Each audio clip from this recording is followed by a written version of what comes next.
Oh, here I am. I'm on live. I should be on Facebook. I should be on YouTube, and of course, I'm right here in Instagram as well. So I'm really excited. I am drinking, probably a few minutes late because I was getting everything ready and I couldn't forget my wine. Because that's the whole point of, getting together today and talking and having a drink and connecting. So I would love to hear from you guys. So if you are on Instagram, wave at me, leave me some comments, leave me some questions. And if you are seeing me anywhere else, hey Vanessa, thanks for joining. If you guys are anywhere else, please go ahead and comment in the chat. Tell me where you are in the world. I would love to talk to you and kind of like get an idea of where people are right now. So Vanessa is on vacation. So awesome. What am I drinking? So if I'm drinking white right now because it's during the day. I never thought I'd be so bougie as to be like, well, if it's during the day and in the summertime, I'm going to have white wine. And if it's at night and it's cold, I'm going to have red. I never thought I'd be one of those people, but here we are today. And that's what I do. So cheers. Thank you for joining me today. If you guys are watching later on, please leave me a comment as well. Where are you from? What are you doing? What is going well in your life? I want to know what is going really well in your life. What's going well over here? The sun is shining in Miami, Florida. And what could be wrong with that? So thanks for tuning in. Today, I'm gonna talk a lot about career development.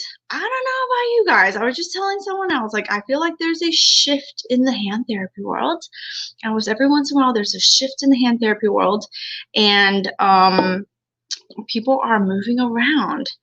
And that means jobs are opening up, right? So whether jobs are opening up because people are moving out of them and they're looking for other people to move in, or they're just like new jobs being created, believe it or not.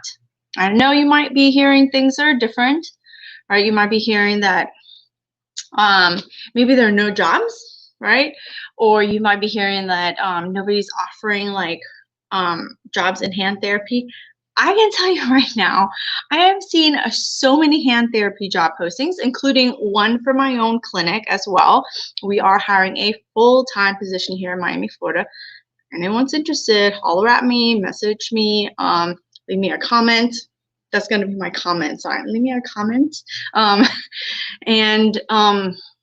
Yeah, so we're looking, other people are looking. I was just talking to somebody out in California.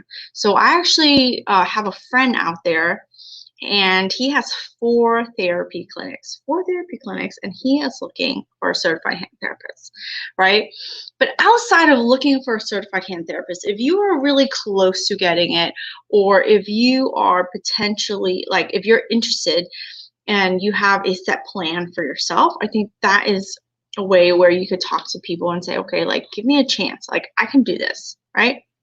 So he's been telling me for months, if I'm not months, that he's looking for a certified hand therapist, and he just can't, seem to find any. And we often hear about that all over. I'm looking for someone, for my clinic, a certified hand therapist. There was another clinic in Miami who was like looking for someone to join their team as well. So there are definitely jobs. And I just want you to know that, right? So hear the words that are coming out of my mouth, that there are jobs for you. So if you're hearing, like, stop listening to all the negative, listen to some of the positives, okay? There are jobs for you. Thank you. These are my hand therapy earrings. Piece. If anyone, I'm looking for these, those earrings. I'm looking for those. So if you guys see any like that, let me know where I can purchase them. I like fun things, and I'm not shy, essentially, to express my feelings. So yeah, so if you have any questions, definitely leave me some comments here. I'm on Instagram, I'm on Facebook, I'm on YouTube right now, so cheers. Let me have a sip. Leave me some comments. I have some questions already, and I'm kind of breaking it up for anyone who's a new grad. So I don't know if you, let's see, here's a question. I'm a PT from Mexico, and I would love to work somewhere in the US. What would you need? So from another country to the US, it really comes down to looking for how would your license, how would your degree translate over to the US? I would start there. So your degree would have to be able to transfer over to the United States, and you'd have to, I've heard about people sponsoring in physical therapists or occupational therapists if there's a need in a particular area. So I think that's one way to go about it. I don't know. I don't know complete details about that, but if anyone knows like details about that, please leave a comment below so I can share, so anyone who's looking at this later can see how we could have our friend here from Mexico come and work anywhere in the US. We need them. We do. We need physical therapists, we need occupational therapists, but outside of needing just the degree, right? Because I think what happens is you come out and you get a degree, and there's assumptions that you have this degree now and you can get a job, right? And for a lot of people, it's true. You can get a job.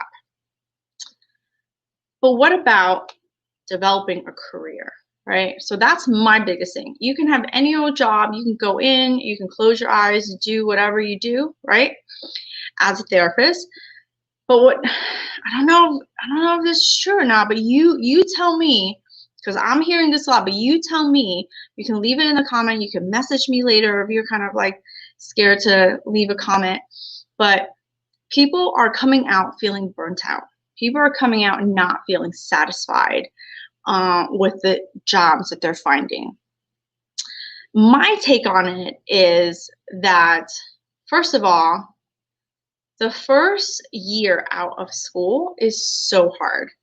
You have spent your whole life, your whole career, right, being a student. And now, you know, when you're a student, what happens? Someone's telling you what to do. Someone is, you know, telling you it's time to sign up. And there's a very, very specific goal.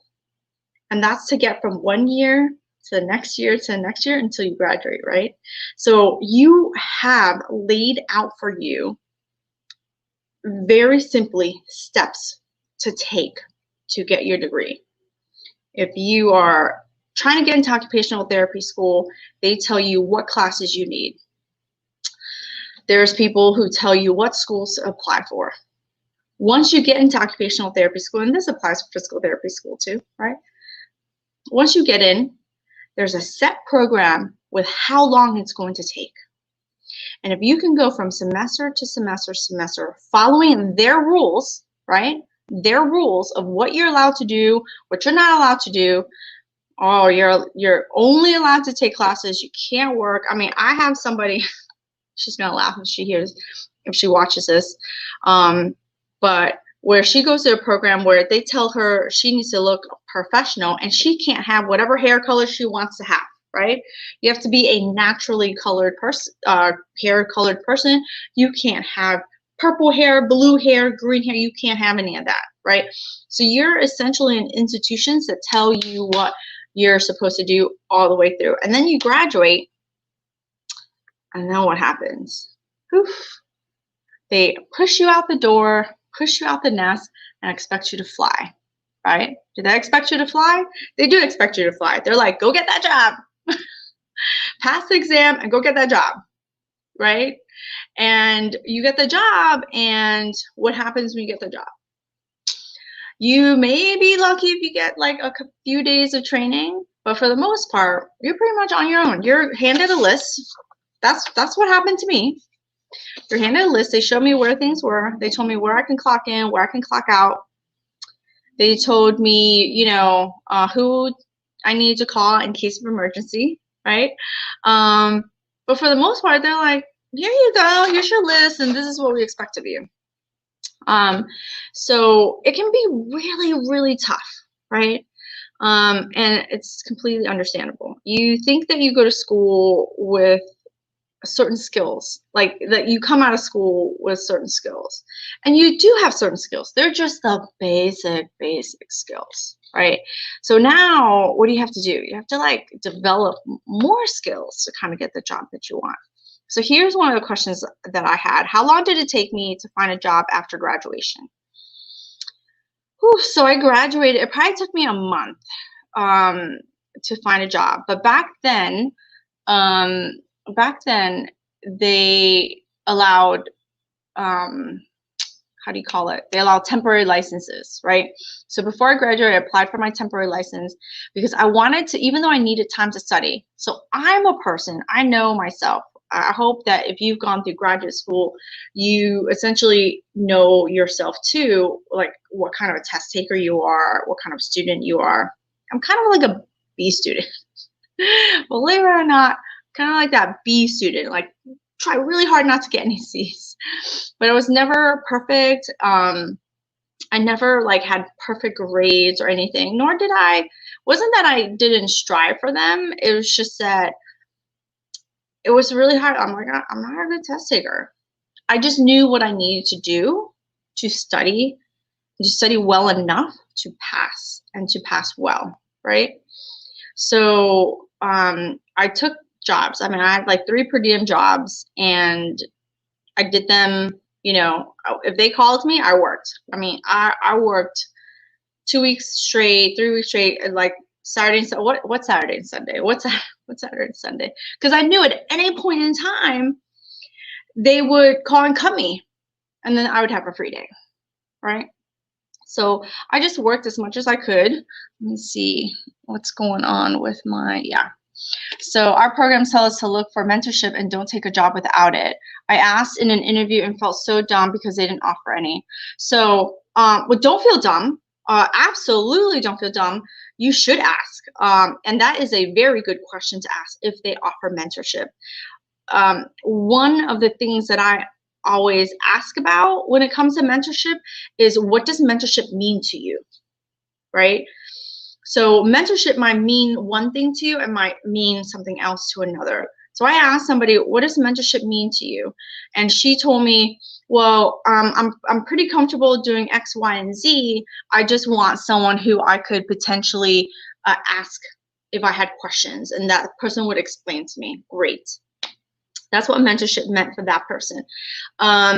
Some people think mentorship means like, I want that person to spend time with me, to show me this and to show me that and to show me, so mentorship can mean different things for different people. So don't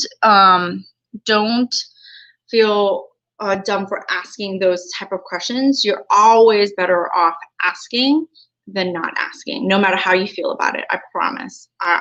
I'm in different types of groups, like coaching groups and stuff like that, and though you feel some kind of way about asking a question, you'll get your answer faster than if you didn't ask that question, right? You'll get your answer faster than if you just waited, right?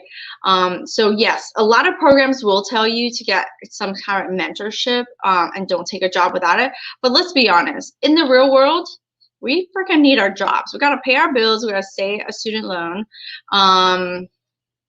But yeah, so it is good to look for mentorship programs or jobs that provide a certain amount of mentorship programs, but not everyone wants to do it. And yes, it can be easier said than done mentorship. It depends on what the job wants. You don't always get it. That is correct. But I think nowadays there are a lot of different ways to get mentorship. So when I was coming out of school, this is like over 20 years ago, right? Over 20 years ago that they did train us a little bit more. So let's say I started working at I got a lot of experience from my internships. So I mean, we're talking about going to school, like we're talking about school, freaking make sure that you get a really good placement. Where you are placed makes a huge difference, right? I knew from the get-go that I wanted to work with adults and I wanted to work in hands. And so I made sure that my internship, at least one of them, I did a specialty internship, was in hands. And all of my internships were with adults, like, because I just knew I didn't want kids, right? I knew I didn't want to work in peds. I wanted to do acute care, but that type of peds is not the same as like developmental delays and stuff like that. Majority of my like my coworkers, my colleagues in school wanted peds, and I was one of the few that wanted adults and hands, like more ortho. So having the internships that gave me really good skills helped me to feel confident that I could do it, right? Not that I could do everything, but that I could do something. And I just took it. Like I worked in a skilled nursing facility, learned a ton there, working with adults. I could transfer people like nobody's business. I might be small, but dude, I could do a total lift with no problem.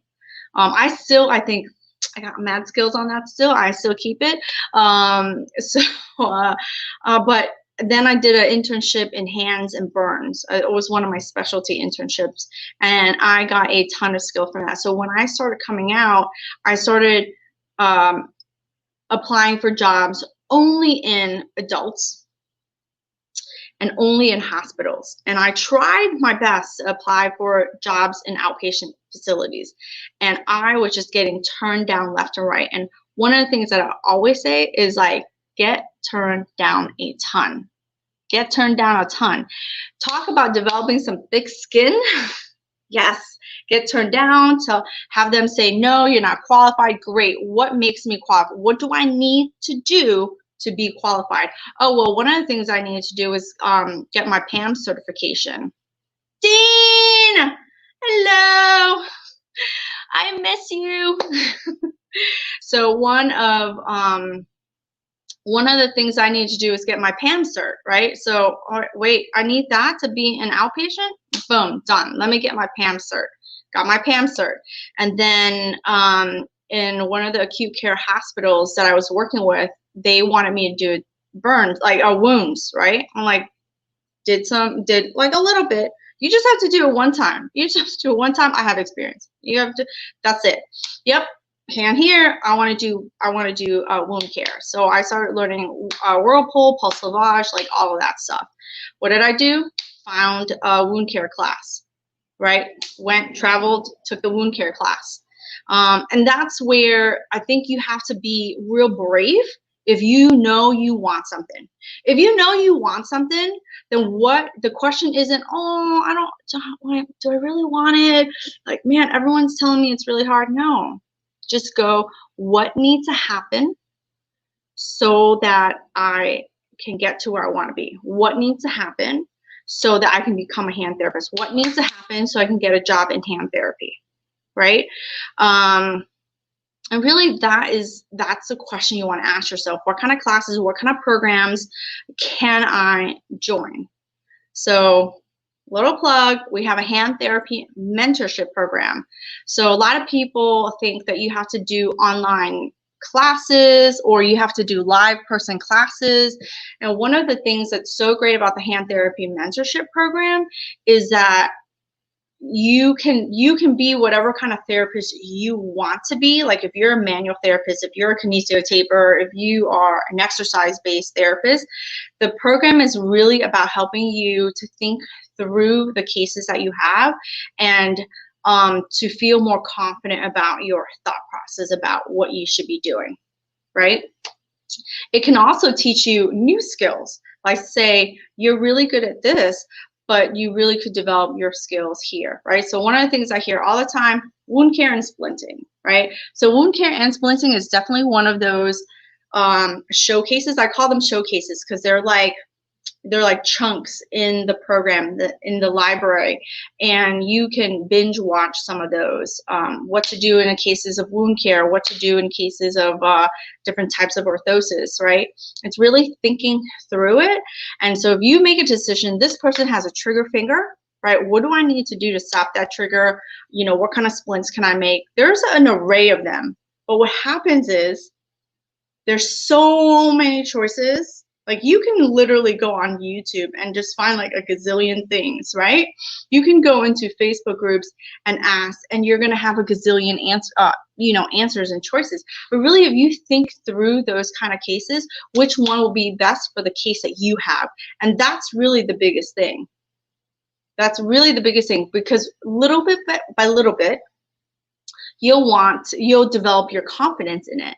And little bit by little bit, you'll have an opportunity to develop your skills in it, right? And then little bit by little bit, it's going to get easier and easier. Of course, it's hard. Everything is hard when you first do it. Like when you were a baby and you started walking, did you just pop up and start walking? No. You started walking, you fell down, you got up again, you walked and you fell down, you got it again, right? When you started and trying to bike, when you were riding your bike, was the same thing. When you first got into OT school, was the same thing. It was a struggle because you went from one thing to another. Now you're going from out of school into a career that now you have to, like, someone asked me, and I was like, you're adulting now. You are literally adulting now. You have to make decisions on your own, practically. And wouldn't it be great if you were in a group of like-minded therapists who could help you, who could ask you specific questions about what you want to help you make better decisions that will move the needle each and every single time. You're able to take the information and apply next day in the clinic, working it through with others. Absolutely. That's the best thing about, being in a mentorship program. You go in there, you ask your questions, and then you think through the problem. And it's about applying the thing that you learned, right? So it doesn't help if you're like, oh, I went to this class. I have been to a million classes. I'll go to this class and I learned the skill, right? I go to the class, I learned some manual manipulation, blah, blah, blah. But then I get home and I'm like, holy shit, that was a lot of information. So if you go old school to how classes are delivered to you, right? 2 days, 3 days, let's say nowadays it's all online and it's stripped out potentially. But how do you apply everything that you have learned? How do you know how to ask certain questions and say, how do I know that I'm on the right path? That's what the hand therapy mentorship can do to help you, right? It doesn't have to just be with me. It's just one program that I think is like the best program that could help you, But you get to decide that. I don't get to decide that for you. You get to decide that. And the program right now, it's $1 to join for the month, right? But that's one of the things that's really awesome. What's the hardest part about hand therapy for you or for someone new?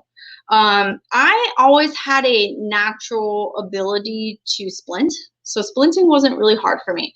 What was the hardest thing about hand therapy? The hardest thing about hand therapy was getting that job. That's it. The hardest thing about hand therapy is having this expectation on yourself. And I'll tell you, I spent years with this, and I don't think it needs to be this way. That there's an expectation that you as a hand therapist are supposed to get all these results by a certain time, in a certain way, that is somehow supposed to be easy. I mean, like I love me some books, right? We're gonna talk about the hand exam prep in a little bit. I love me some books. I love these protocol books. Like I totally support them. Indian Hand Protocol book, Elizabeth DeHerter's evidence-based protocol books, great protocol books. You know, OG hand certified hand therapists creating these books for you that put the information in a way. They're great. The difficulty is a lot of these books will often talk about how it's supposed to be. Oh, they're supposed to be like this. You're supposed to be done like that. And it's supposed to be, it's not supposed to be anything.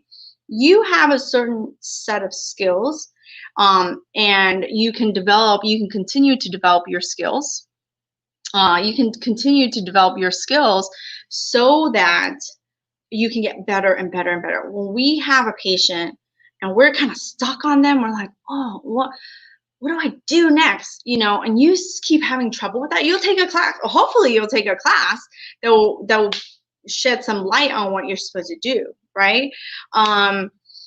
But the hardest part is you thinking that everything relies on you, and it doesn't. It relies a certain amount on you and a certain amount on that person, on that patient, right, that comes in. So I think that is one of the hard, it's a mindset shift that I had to make over the years about, like, why am I taking it on as if it was all my fault, when I'm committed to that person 100%, but that person has to be committed back to me, right? Any relationship you can't get anywhere if you're 100% committed and they're like half-assing it, like, oh, you know, think about any boyfriend, girlfriend, boyfriend relationship, right? If you're you're like, baby, I only want to be with you, and they're like, well, you know, I mean, I kind of want to be with you, but I kind of want to dabble with some other shit. It doesn't work. How does that make you feel? Right? That's the same as if, you know, you're working with a hand patient and you're like, listen, I've noticed, like, if you do this one thing, like, look how less painful you got. Look how much motion you got. You know what? I need you to do that. If you want the results, I need you to do that, like, every day, 10 times every 2 hours. And when they come back, they're like, oh, I don't really do anything. You know, okay, that's fine. You don't have to. We're just now going to set our expectations to go a little slower, right? It's just that mindset shift was huge for me several years ago. But I think that was the hardest part in the beginning. It's like you always, like, feel some kind of way about yourself. And I'm looking to change that. I want to help you, you know, become more confident about your thinking, and to become more confident about your skills, you know, your hands-on skills, your communication skills. Yes, you can only work as hard as the patient will work, can lead the horse, but you can't make them drink. Absolutely, 100%. But that's a hard thing. That's a hard thing when you're at the beginning of your game, you know? I'm just here to say, like, remember that when you're struggling a little, right? Remember that when you're struggling a little, right? So, so that's some new grad, not even new grad. If you are someone who's moving into the hand therapy world a little bit later, right? And I don't care if you have been working in it 5, 6, 7, 8 years, right? So now you feel like, oh, I can't call myself a new grad, but I feel like I'm in this limbo section, right? You're in the limbo and you feel really uncomfortable because you are about to grow, right? But now it's like, what kind of steps are you taking to grow? Got to ask yourself that honestly. What kind of steps are you taking to grow your career, right? It's not just a job. You know, look around you. If you're miserable, you should ask yourself why you're miserable, right? If you're hanging around a lot of people who are miserable and you're taking on some of that same story, you should ask yourself why. You know, what do I need to do to change? What do I need to do to change that scene? Like, is it the job? Like, some jobs are not right for you.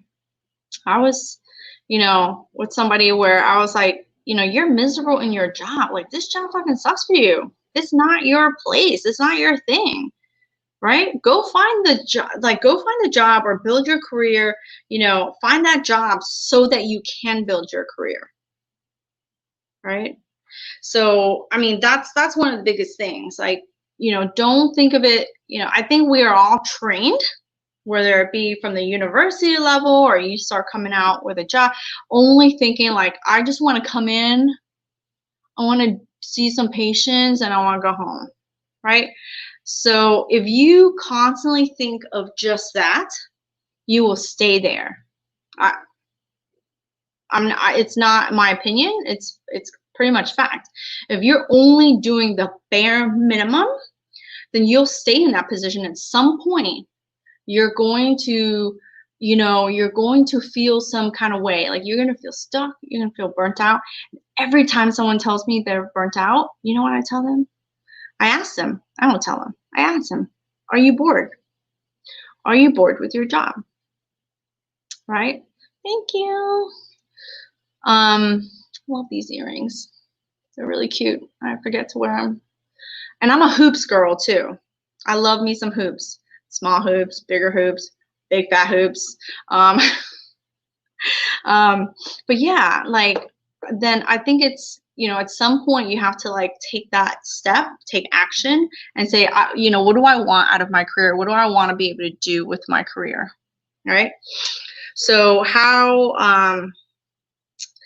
do you make your resume stand out or interview well? So I have a whole thing on resumes, right?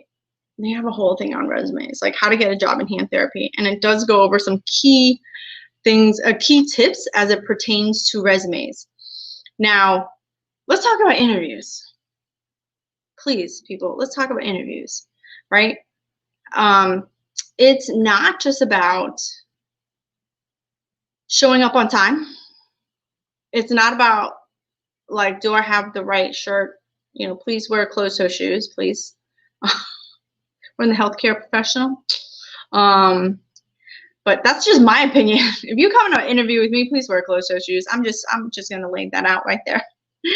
It's not just about showing up with a resume. It's an opportunity for you to get to know that company and that company to get to know you. Like, if I'm interviewing you, I'll look you dead in the eye. If I'm interviewing you, there are some things that I want to know. I want to know more about you. I want to know more about your goals. And I want to make sure that what you want and your goals actually match the job, the company, the culture that I have, right? And I don't care if it's a small, private practice like this, if it's a bigger private practice, if it's a chain, if it's a hospital base, they're all looking to you to say, can you fill the role that I have, right? And you should be looking at them and saying, do you have the role that I want, period, right? And when those things match, then you're going to, potentially get offered a position, right? Or let's back it up a little bit. You have a potential to go there and feel more confident, right? So I was talking to somebody, and she got real tough interview questions. And one of the things that I always say when you're interviewing is, first of all, you got to sound confident. Got to sound confident that you know stuff, because you do know stuff. You might not know it the way they know it, right? You may not know it the way they want you to know it, but you know a lot about a lot of things. And it's okay to be nervous. It's like, oh, I can't remember like certain words. That's okay.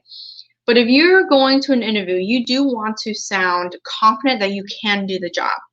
So you don't want to go to a job and say, oh, no, I don't know how to do this. I don't know how to do that. Nope, I don't know how to do that. But can you please still hire me and pay me to learn how to do that job? So I'm keeping it real simple, right?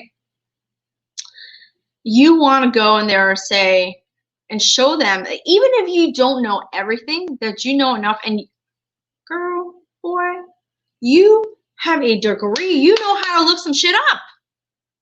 Like, you know how to get that information. It's not like you don't know how to get that information. So that kills me.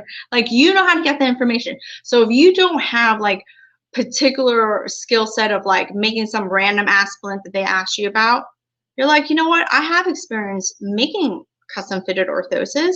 I actually know how to make this and this. And if I was asked to make this, and even though I've never made it before, I know how to look up the pattern. If you have a pattern, I'm more than happy to practice, right? And make sure that I can do it, because the skill set of making a splint is the same. The foundational way of making a splint is the same no matter what that splint is, right? Yeah, well, it's, you know, it's a bigger, middle, small, you know, they present some challenges. But you don't want to outrightly lie and be like, I've done a bunch of these, and then you've never done shit, and then they find you out. They find you out that you don't know, right? You don't want to lie about it, but you don't also want to go in there and say, like, yeah, I don't really know anything, right?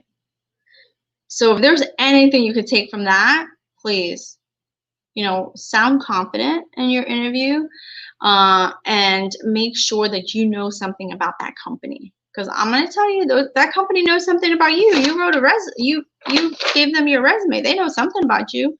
So you need to go in there and know about them. Like, for example, I am looking to hire a full-time occupational therapist with hand therapy experience to work in my clinic. You have to know that I am a small clinic, right? You have to want to work in a private practice. We are an out-of-network facility, and you have to understand what that means, right? So people have to make decisions about coming to see us, right?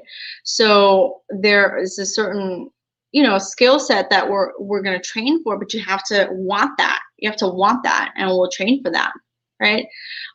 We do a ton of complex cases. We work with a lot of hand surgeons in the area.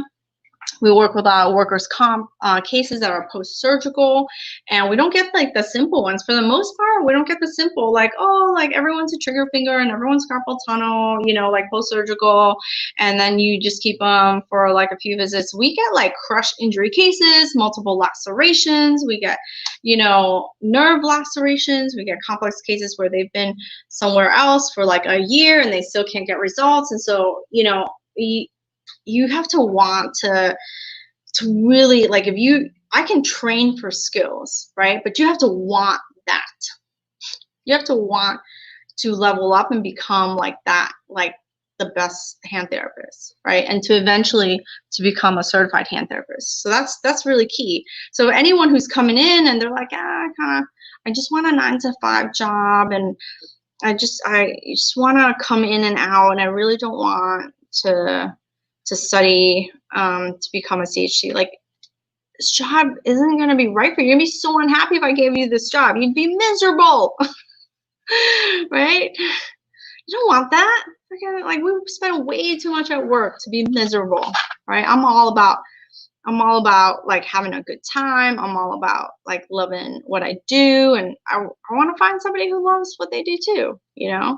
And you might not love it like 100% all like at first, but when you get like a little bit better and you develop your skills and you get your confidence, you start to like it more. So that passion that comes with time, it's not people often think like, I have to have this passion, you know, and then I'll be great. No, you have to want to be great, and then that passion will come, because you're just going to get better and better and better, right?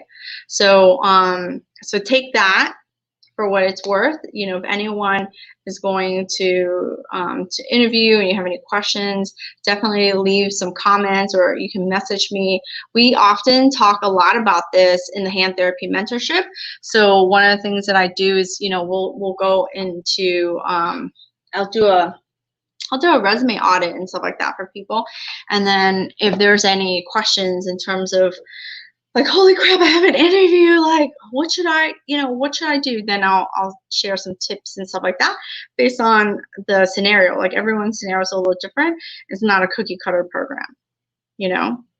So, so do you guys have any, can't post comments to some destinations. I don't even know what that means. So I'm looking here at this here. If you guys have any questions, you know, feel free to message me. Let me know if this is helpful. Has this been helpful so far? So I want to make it useful for you.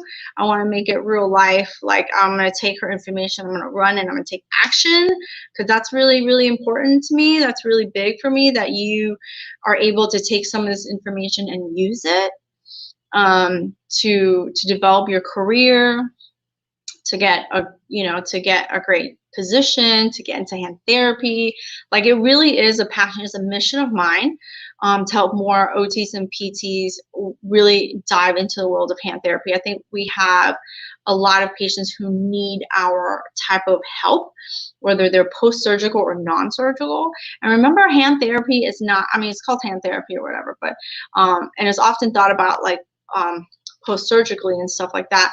And it is complex. There's a lot of complexities to it, but hand therapy involves the whole upper extremity. When you're sitting for the certified hand therapy exam, you're expected to know from the neck, shoulder, all the way down. And it's because the nerves start in our neck, come down through our shoulder, and then go down into our hand. So I've been working with a lot of people who come to me for hand problems, like chronic hand issues, like numbness and tingling, and like, you know, I have this guy who has bilateral wrist injuries. Well, first he came in and was like, oh, just one wrist, but then we started talking and it's like, no, both wrists, and has been going on for years, but now it just got irritated with something that he did about a year ago. We went like kayaking or paddleboarding or something like that, which is so fun in Miami, right? But people get hurt. They don't know what to do. They don't know where to go. And if you just focus, if you are just focused, like right here, you're going to miss out, right? You're going to miss out, and they're going to think that therapy doesn't help, and therapy does help. He is not someone who's like, oh, no, you can't. You know, he's like, I've been living off of pain meds, and at some point they stop helping, because it's not a pain med type of problem. You know, it's not, he didn't break a bone. He didn't, you know, like, nobody can do surgery to it. He's like, my doctor said, you know, he didn't even recommend hand therapy, right? He didn't even recommend therapy. He thought that this guy's problem was in his head. And it wasn't in his head. Yeah, he has great motion, but that doesn't mean it's in his head. He's got some serious problems. And we're very lucky that, you know, within the first 1, 2, 3 sessions, that we were able to find out where the problem was, and we were already able to get results, right?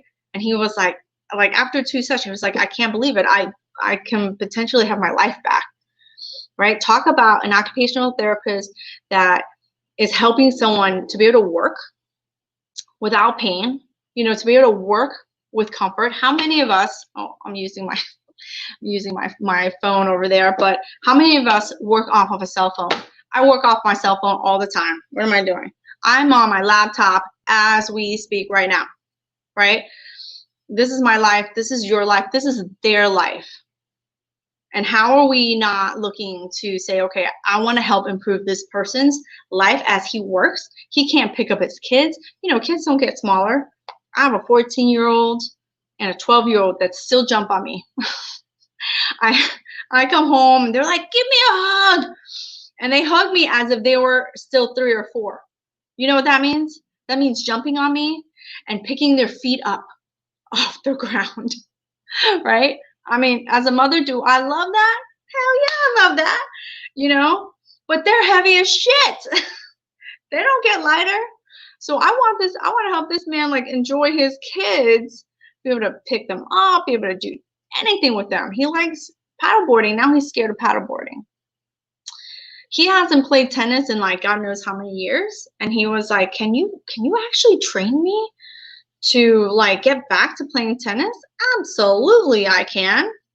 We just need to strengthen some few key areas, and let's get you back to being productive in your work, in your personal life, and in your leisure. How is that not occupational therapy? So fucking someone tell me, how is that not occupational therapy? right? So yeah, so when you start to learn, right? So I'm about to put out this checklist that I've been writing, all about what to do to help you prepare for the CHC. So here's a question: how do you know you're ready to sit for the CHC exam? Well, you never know if you're ready. You don't. You never know if you're ready. What you are ready for is what you will know is, do I want it? You have to want it. You have to want to become a certified hand therapist. You have to want to become the expert in your area, because that's what that means, right? That's what that means. I'm an expert in all things hand related: hand, wrist, elbow, shoulder. Let's keep going. Neck, thoracic, spine. Let's keep going, right? So I can help people with a variety of surgical and non-surgical types of cases, right? So I know that that's what I want. I have to know I want it, because if I don't know if I want it or not, I won't take any action. I won't buy the books. I won't join the programs. I won't read, right? You have to know you want it, because it takes a lot of effort. There is a reason why. It's because you want to become an expert, so you have to put the effort in, right? You have to have the hours, right? So how do people get hours? You don't have to have like the most quote unquote ideal job. And it's so funny when I talk about ideal jobs, because ideal jobs, people think, hey Beatrice, ideal jobs, people think, oh, I want to work in this hand surgeon's office, right? Yeah, that might be the thing that you want to do. But then sometimes you get to a certain place and you're like, fuck, I do not want to work with these people. Not because it's not cool to see these like complex cases or whatever, but the expectation of seeing, 3 to 4 patients at a time, right, is a little bit unrealistic or a little bit daunting. Maybe it's not everywhere, but it's in a lot of places. And let me tell you, it's coming to a lot of places where you're seeing 3 or 4, and then those splints are just popping in like, oh, the doctor said to come in and see you and blah, blah, blah. So you're just working like a dog, right? That's okay. That's what you might want at some point. And there's different, so many different positions. But the way I always see it is like, if you're in acute care, if you're in different settings, if you're working with people with 2 hands and 2 arms, you can be a hand therapist. They do not need to be just post-surgical. But if you know a lot more and you develop your skills, you can definitely start to see more, right? Because if you start studying, it's going to help you become the critical, critical thinker, problem solver, and decision maker, because you know what's going on. If you know normal movement, you can break the movement down into body parts and muscles and tendons and stuff like that. Then you can start to solve someone's problem, and then you can be the decision maker. I recommend that this person needs this.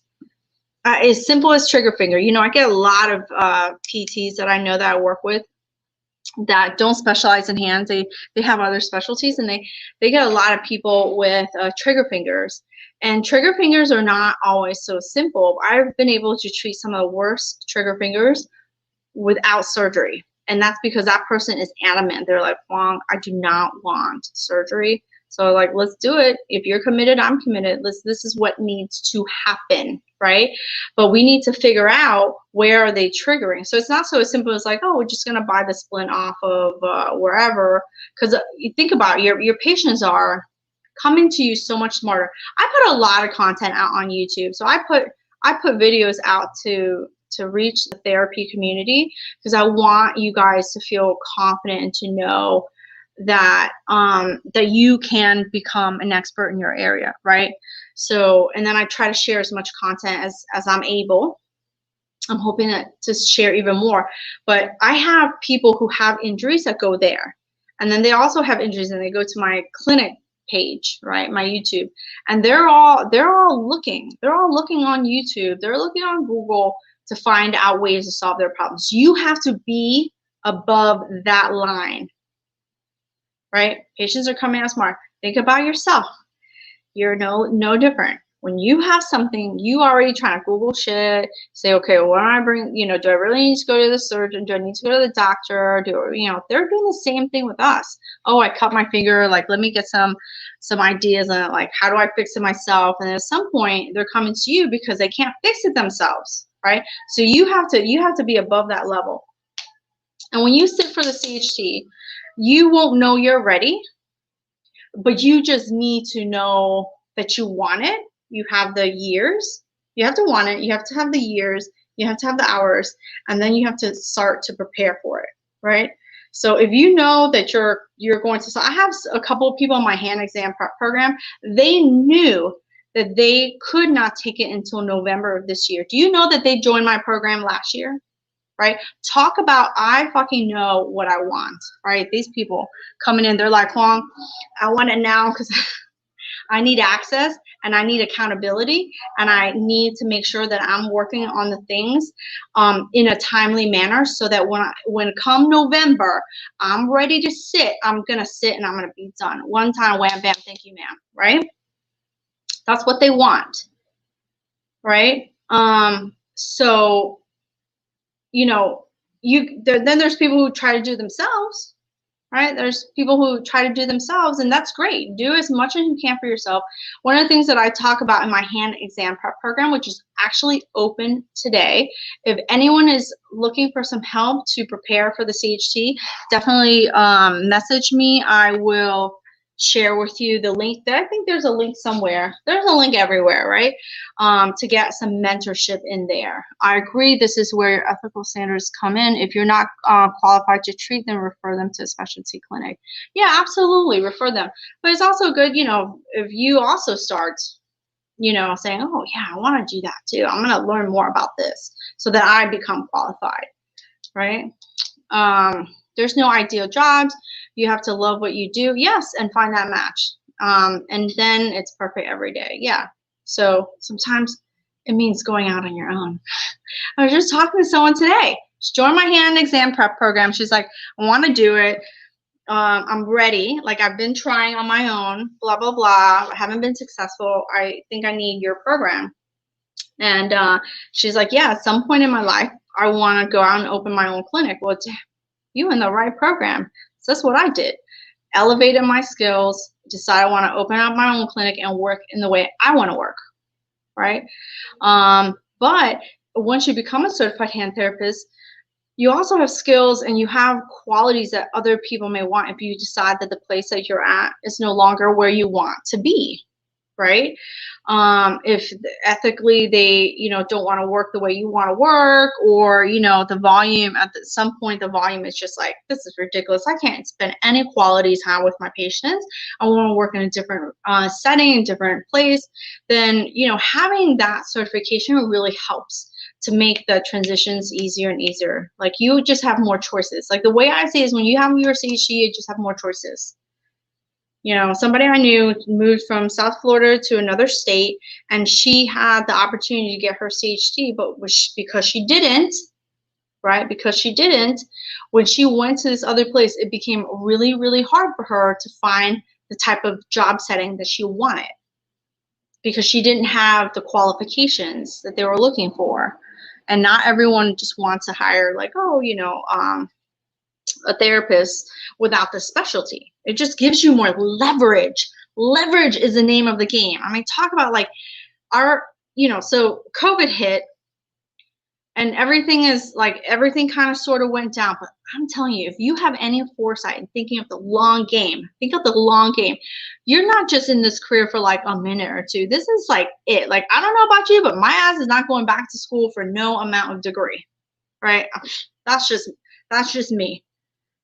Right? I'm not changing professions. I'm not going to get another degree and whatever. This is it.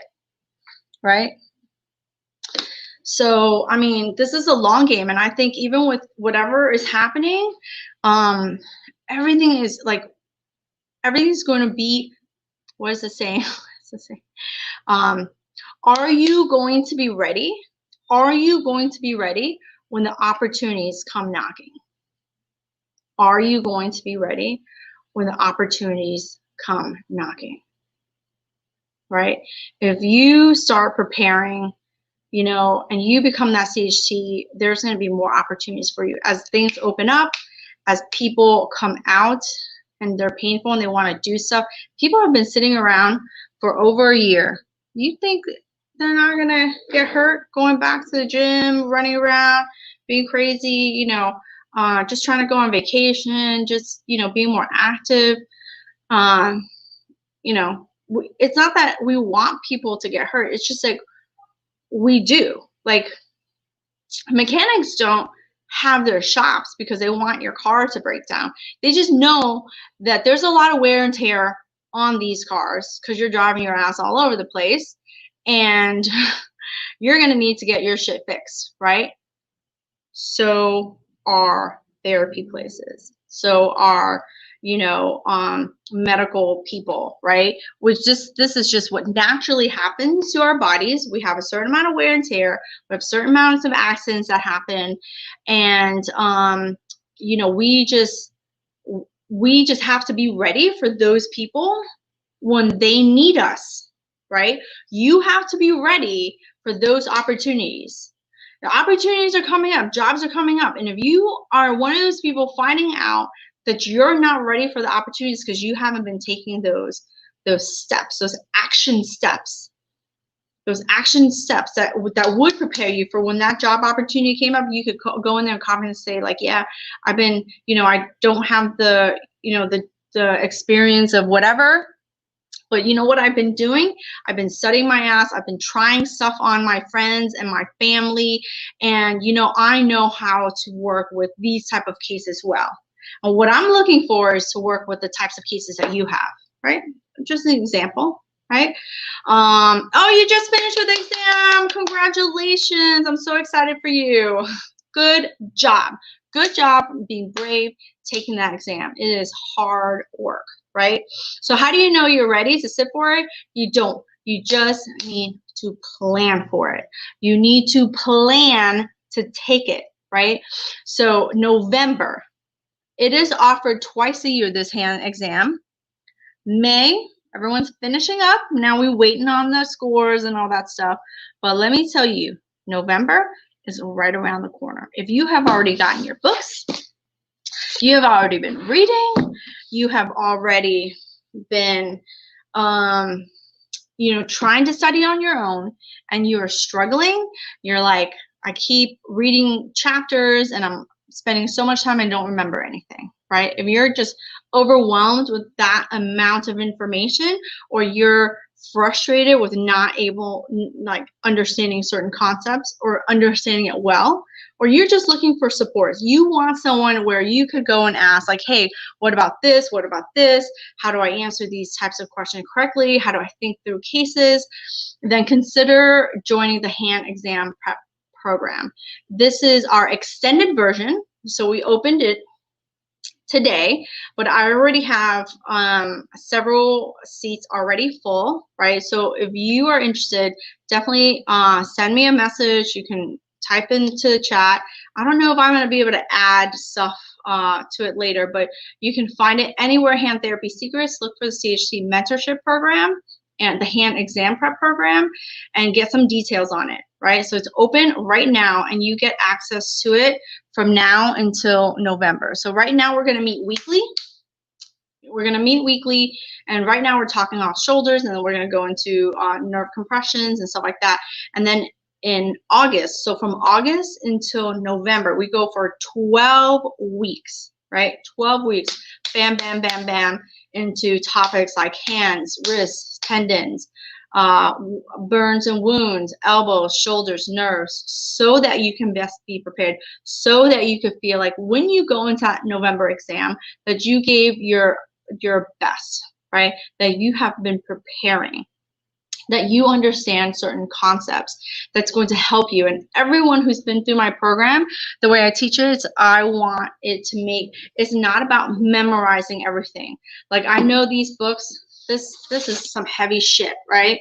Like, they're tagged because, like, I'm reading, I'm interpreting, I'm created this huge library for you, and it's chunked into hands, wrists, tendons, blah, blah, blah, blah, blah, right?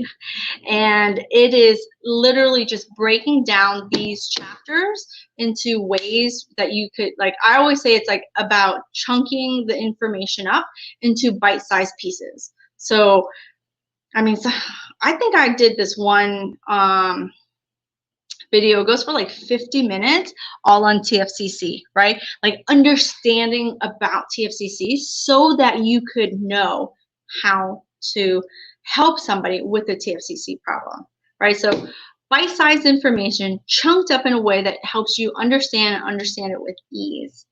And it's all there. And so we do, so you're actually getting it for twice as long, right?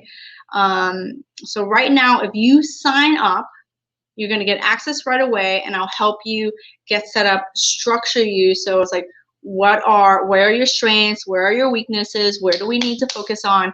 How do I help you from now until August get ready for the 12 week? Because once we go into that 12 weeks, it's like intense, right? Because I just want you for those 12 weeks to get ready to sit and feel confident that you know a lot of information in order to answer these questions in the best way possible, right? You need 75 points in order to become a CHT. What do you need to do? How do you need to answer these questions? How do you need to be thinking through these problems?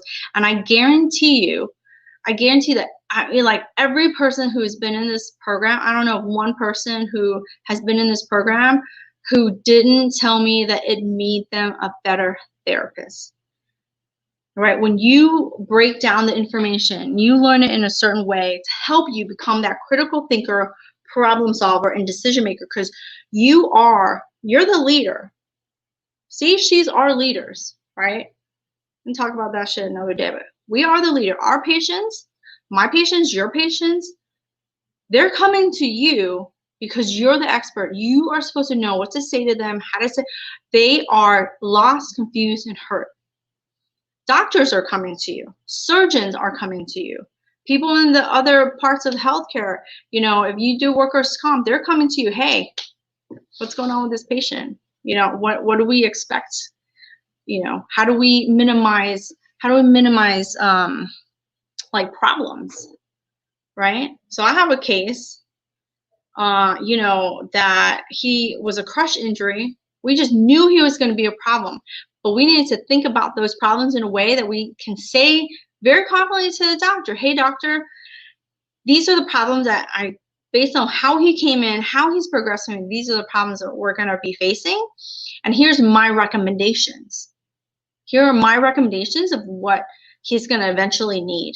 And let's make sure we're on the same page to create a game plan for him, right? So patients bought in, right? Patients bought in, doctors bought in, because you know what you're talking about in terms of what this patient needs, right? So we already know crush injuries, potentially, nerve, tendons, bones, all that. He's going to have a second surgery. What is that second surgery going to look like? What does he need to make the second surgery get the best possible outcome, right? This is how we want to think. We want to critically think, problem solve, and make decisions.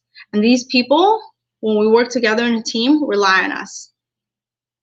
And and that's how I teach it. Because I teach it as if, you know, I'm teaching you working in my practice. Because eventually I want that therapist to come in and work in my practice, right? And if you don't want to come and work in my practice, you were like, I want to open up my own practice. Kudos to you. How can I help you? Right? Why do we not have more? I don't know about you. I want more. I want more out of my career. You know, I want to enjoy it. I think you do too. That's why you're here. That's why you're going to watch it. And hopefully you can watch it later. You know, but take whatever you need to take, but that's when you're ready to sit for the CHT, right? You start studying. I have people in the program, they're just in there for a little bit longer because things come up. We do have a bridge program that takes them from one exam to the next so that they don't lose their steam. It's hard to get started. It's really hard to get started. It's harder to keep going. It's hard to keep that motivation going, especially when you're alone. Especially when you're alone. If you're alone and you're doing it by yourself, it's really hard. Really consider joining the program. Grab the information there. It's open from today. Today's this 15th, and it's gonna be open through the 24th. And the price, there's a special promotional price that gives you $400 off. So definitely message me, or grab the link so that you can join when it's at its lowest price. Because after the 24th, the price goes up, right? If you have failed the exam before, consider joining. One of the things that I do for people who have failed in the past, and there is no shame in that game. Be brave. I promise you it'll be worth it. Be brave. Take it again, right? It's not just a checkbox, but it does give you some authority, and you know you want it. At this point, you've done a lot of work, you've invested, but you want it. Say it. I want what I want because I want it. Period. Period. Right? I want what I want because I want it.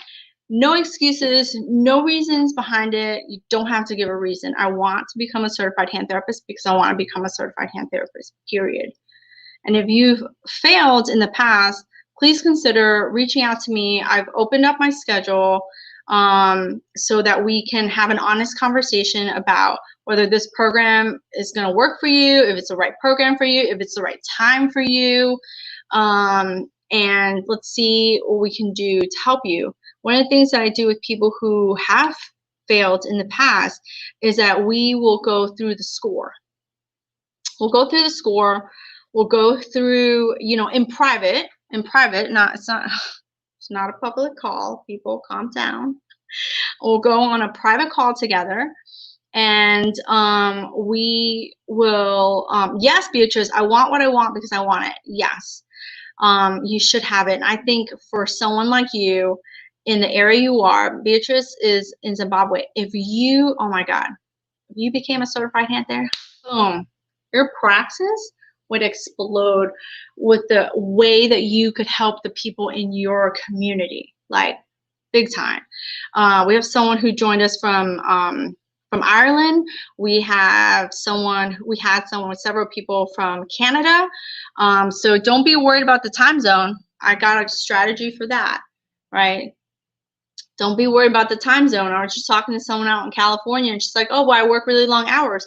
But we could create a plan that will stick you. My 7 p.m. Eastern time for my calls, but you could catch it 7 p.m. Eastern, 7 p.m. your time, because that replay will be up. If you send your questions in, I will call you by name, answer your questions, right? And I also do little videos like via emails and stuff like that too. We're very, we have a very involved team here at Hand Therapy Secrets that just help to hold you accountable, give you that focus and support to take you through it, right? But if you have failed, I'll get on a private call with you, private Zoom call, and we'll go over what worked before, what didn't work before, the gap, and the strategy. Right? We got to look at the gap, and then we have to create a strategy. So that right there fucking excites the hell out of me. If you don't know that, it really does. Because it's not that you don't know anything. You know a shit ton of information. We just got to get the good things, right? There's knowledge, and then there's mindset. We've got to pay attention to both. If you haven't seen that video, it's on YouTube, but maybe I kind of briefly talk about mindset, but it's really important.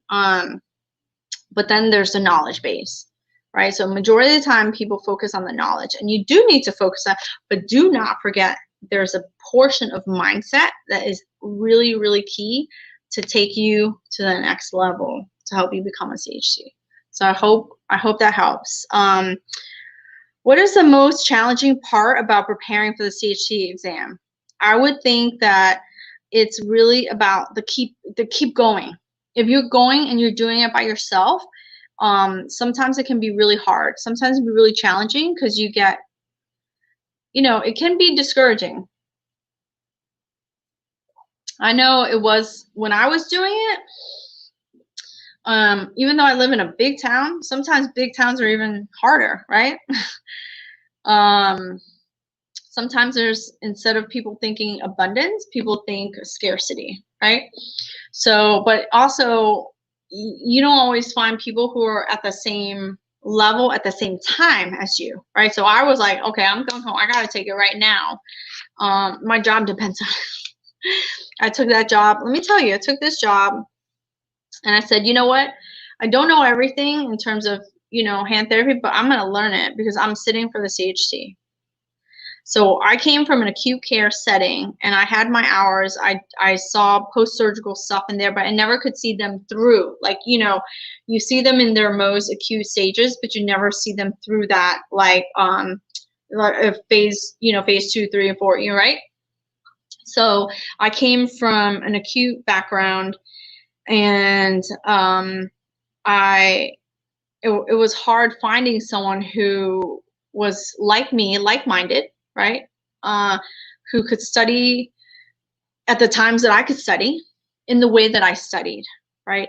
And when you join a community like the hand exam or hand therapy seekers community, I encourage it. You find people within our community because they're all like-minded. They're joining the program. They want what they want when they want it in November, right?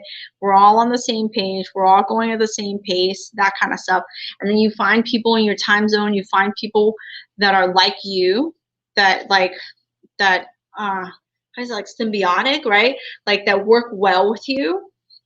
And if you don't, you have to say, they're okay and you're okay to say next, right? Do not waste time. We do not have time to waste. We need to prepare for November, right? They know it, you know it, stop fucking about, right? But that's the hardest part, is that sometimes it's really lonely. Some people do well by themselves, but they need the videos and they need the support and things like that. And some people do better if they get even extra accountability through like connecting with someone to help them. And then you help somebody, they help you, but your timing and your cadence is the same, if that makes sense. So what makes our approach different from other programs out there? I think there's a lot, but I think it's in the way that I approach the teaching. It's in being able to break the information down. So it's almost like translating the information in a way that helps you understand it.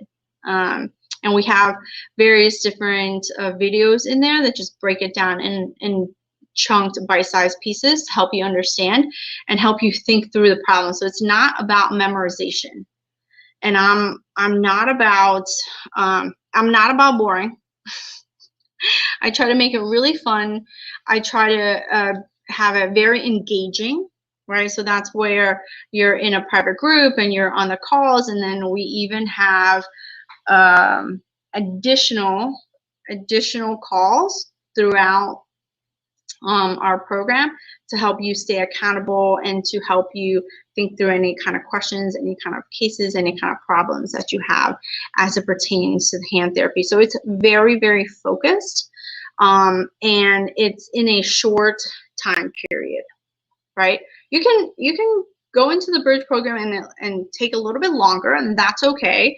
But I think when we work in a small, intense period, it gives you the motivation and drive to keep going, if that makes sense. Does that make sense? Right? So yeah, so I think that's also another thing that makes our program different. But if anyone has taken the hand exam prep program to prepare for the CHT, please feel free to put the comments, to put my comment in the chat, and tell other people what you liked about the program. You know, what made it really good for you. I know accountability is a huge part of it, showing up every week. How do you get the most out of it? You show up prepared. You show up every week. You show up every week with questions. And I encourage it. It doesn't matter what kind of questions they are, ask those questions. I was talking to someone, and I have always these like weird analogies. So she was just like, I don't know why, I just can't get the burns and the wounds. And so I was like, let's just chunk this shit up, you know, like. And I was sitting out overlooking grass. And I was like, you know, think about grass, right? Think about grass as like resodding your lawn. Because I explained it in a different way in the program.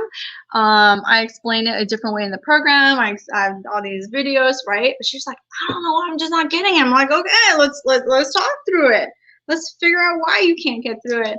And then I was like, you know, you're putting out new grass, right? I was like, what do you gotta do? You gotta clean all that weed out, right? Make a new bed, clean all that weed out, put some fresh dirt, put the sod pallets on top, right? You gotta put the sod pallets on top. And then what happens? You water it, don't let people all step on it, don't mow the lawn, right?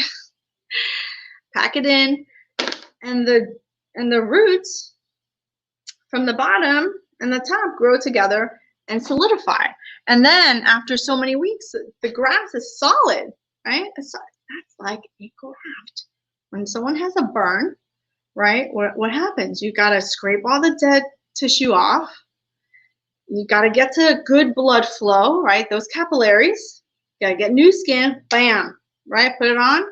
And then the capillaries from the new skin grow together with the old capillaries, and boom, 7 days later, you got new skin. That's a graft. So that's one of my many analogies, but I think that's what makes our program so different. And it's not just asking any old person about like a question. I don't want to just give you the answer. I want to help explain it in a way that helps you understand. So you take that concept, you can apply it to so many different areas, right? And that's the thing. It's like, how do I help you to be more independent, to be more of that independent thinker, critical problem? Because you're going into the test yourself. You're seeing the patients by yourself. I'm not going in there with you, right? So I want you to feel good and feel confident that you can think through these problems. So that's my biggest thing. That's my biggest thing when it comes to like preparing for the CHT. So our program is open right now. Please reach out to me if you are struggling, if you are feeling like you're just never going to be ready. Please don't wait. Like waiting is just not, it's just time's going to pass and we can't get that time back. You know, get in there now. Ask me questions now. My schedule, I was on call this morning. My schedule is open. It's open to, and if you don't see a time, right? So when you request the information, I'm going to send you some details about the program, and I'm going to, send you a link that says, hey, if you want to book a call with me. If you don't see a time there that works for you, just let me know. Let me know what times work for you, and then we'll see what we can do in terms of getting a good time for you. All right. The program is open currently right now. We're starting Thursday calls at 7 p.m. Eastern time. It's come August, we are going to go to our Tuesday calls, and these calls on Tuesday will last an hour and a half to 2 hours, basically. And we go in a very structured way, so I can always share with you. It's 2 weeks hands, 2 weeks wrists, 2 weeks tendons, 1 week of wounds and burns, 1 week of elbows, 2 weeks of shoulder, and 2 weeks of nerves, and boom, you're ready. Take that exam, right? There's some other information, but if you get in now, it gives you an opportunity to go into other topics, to get the help, even earlier, to start binging those videos. And what else? So there's a huge library of videos that you get access to. Yeah, so if you have any questions about that, let me know. I'm gonna do another live. Like, I'm kind of digging this live thing. What do you guys think? Type into the chat. Let me know what you learned. What were some of your biggest takeaways from today? I covered a lot of different topics. So let me know what some of your biggest takeaways. Let me know what what I can do in terms of topics that could help you be more valuable to you, help you in your career, help you with getting into hand therapy, help you with being successful in hand therapy, helping you to become a certified hand therapist. Whatever it is, leave me a comment. I'd love to hear from you. I'd love to make talk about things that will help you versus just talking to myself. Do that on the daily. Definitely let me know. You can always message me, slide into my DMs. And of course, my email is there, chcsecrets@gmail.com, and grab the details that you need. All right. I am going to go. I have another call. Cheers. I'm going to finish my wine. Funny enough, and after today, I'm going to go meet a friend of mine who is also a CHC. We going for drinks. It's happy hour, even if it's Saturday. So I hope you guys have a wonderful day. Thank you so much for joining in. Thank you so much for watching the replay. I'm going to kind of put it everywhere so you can rewatch it. And if you know somebody who's trying to get into hand therapy, you can always share these types of videos with them. I'm going to go on again on Tuesday at 7 p.m. I'm going to show you even more within the program because I'm kind of waiting for some new stuff to come out. I'm wondering if it'll be ready by Tuesday. But I think I might start doing these wine and Hoang. Do you like that? Wine and Hoang on the monthly to provide great content for you guys, help you to see that there is a path and give you step-by-step directions for that path into hand therapy and to become an expert. If that sounds good for you, sounds good to you, please let me know, and I will talk to you soon. Thank you so much. This has been amazing. All right, go have an amazing day, guys. Bye.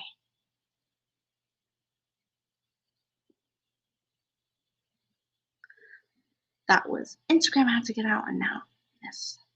Bye, guys.